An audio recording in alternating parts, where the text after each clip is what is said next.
Hi guys, welcome to Glitch Guru. In this video, we'll show you how to add a photo widget on your iPhone home screen. So to do this, you will first need to go to the Photos app. Now select the photos that you want to appear on the widget. So we'll just select these two photos for this example and now tap on this share icon at the bottom. Now here you will need to select this add to album option. Once you have done that, simply tap on this plus icon here.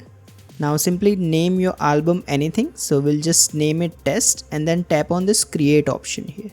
Once you have created the album, simply long press anywhere on the home screen.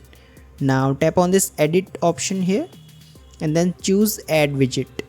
Now here you will need to scroll down and find the Photos app on the list. Once you have found the Photos app, scroll through the available widget styles and then select the widget style that you want to use.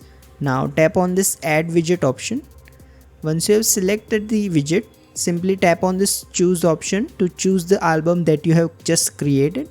Once you have selected the album, your widget should be added. You can then move it around anywhere you like or even resize it as you see fit. Now simply tap on done here. If you find this video useful, please don't forget to like and subscribe to Glitch Guru.